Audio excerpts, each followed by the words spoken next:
Ventress is back in what was one of the most enticing episodes in the Bad Batch this season. Pretty good if you ask me, and it showed that there's a lot more content coming. It kind of surmised that what I've been saying, a clone series is upon us. I think that if the future of Asajj Ventress, Quinlan Vos, even perhaps Darth Vader is in play, then it won't happen in Season 3 of The Bad Batch. This is the last season, and it will end. You saw that Asajj Ventress wasn't much interested in going further with these clones. She tested Omega, and that was it. So if she's going to appear in future episodes, then I think she's going to appear in much more than just another 1 or 2 episodes of this series, The Bad Batch. But I mean, it was a chilling cameo. It was one of the best cameos ever, and we're here to talk about what actually happened, what it means, and how do we move forward. You see, for those who don't know, it was basically heavily suggested that Asajj Ventress had died helping Quinlan Vos in the novel Dark Disciple. It was based on unreleased Clone Wars episodes. Even though we got Season 7, we didn't get all of the unfinished ones. However, don't discount the Night Sister magic angle to this, because even though Asajj did not explain in this episode how she survived or how did she come to be here, we might get answers pretty soon, and as you saw in the Ahsoka series, Night Sister magic is nothing to toy with. But for the purposes of the Bad Batch, for Clone Force 99, it doesn't really matter because this is the first time they have seen Asajj Ventress. They even needed to go back into the databank to actually confirm that it is her. We get only one comment if you noticed it in the end when she is leaving. She goes on to actually explain her resurrection, her survival, with a slight comment that she has multiple lives. I thought this was a neat touch to actually tease to the fans that an explanation perhaps is coming. However, her past being in the past, we don't know much about her future because Asajj just leaves the episode, leaves Omega, and leaves the Bad Batch to fend for themselves. What's interesting and what you should know is that Quinlan Vos is alive and well during these times. If you remember during the Obi-Wan Kenobi series, it is explained that during Imperial times, meaning during the Dark Times, it was confirmed that Quinlan had been helping Force sensitives hide from the Empire in this secret network known as the Hidden Path. When Obi-Wan finds shelter, he learns that Quinlan had been passing by here through his symbols. With that being said, we don't really know if Asajj Ventress is also working with the Hidden Path at this time together with Quinlan Vos. Or perhaps not. Perhaps she's just a bounty hunter for hire because Fennec Shand was the one who tipped her off and sent her here and told her about Clone Force 99. She actually tracked them down. So it could be that she's just a bounty hunter, her colleague is Fennec Shand, or perhaps it's much bigger than you first may realize. Remember, she also goes on to say about the Empire that they are more dangerous than you can fathom.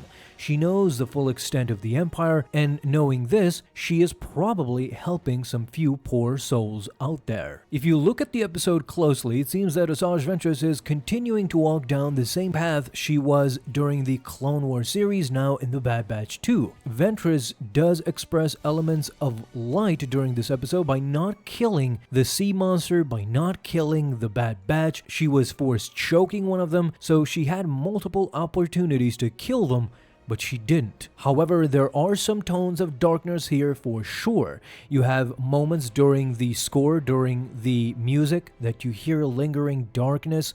Then also Batcher's uneasiness when she signals towards Asajj Ventress, meaning that somebody threatening is in this cave. So things are definitely in the middle, definitely more gray than light or dark. At the same time, it doesn't seem that Asajj Ventress is shy about her dark history either. She had created a new identity for herself in this era, and it's pretty justified that Clone Force 99 certainly harbors a lot of suspicions towards Ventress once they confirm who she is. Similar to how Kanan Jarrus reacted to the clones, to Rex, Wolf, and Gregor when he met them for the first time in Star Wars Rebels. Both sides are wary of one another, knowing what their extent, what their capabilities were during the war. In the end, though, it was a nice touch for Asajj Ventress to eventually, ultimately prove herself to these clones, and she gained enough trust to end their initial doubts. In the end there, I actually saw some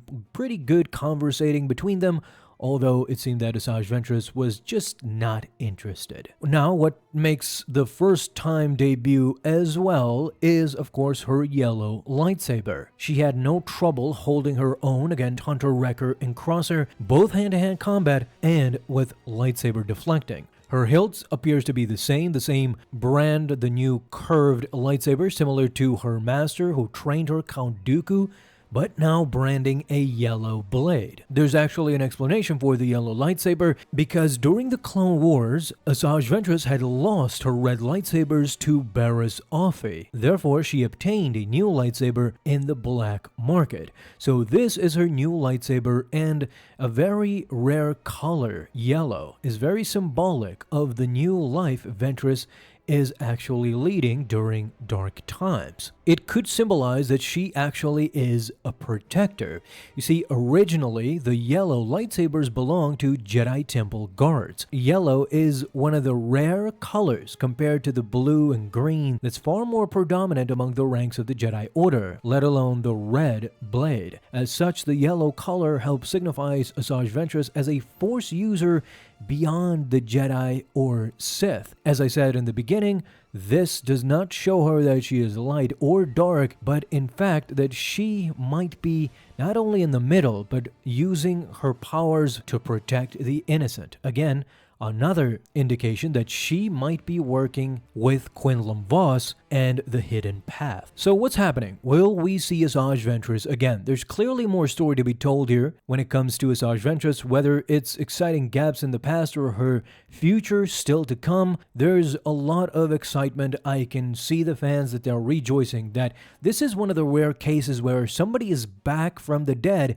and it's actually pretty cool. It's great that they have come back. If you look at the titles of the upcoming episodes, then definitely there are some titles there that indicate Asajj Ventress could definitely be back in one of these episodes, especially the last one called The Cavalry Has Arrived, meaning that somebody is going to come in and save the Bad Batch. Perhaps it is indeed Asajj Ventress. So what did you think about this episode and Asajj Ventress? Tell me all your thoughts down below in the comments.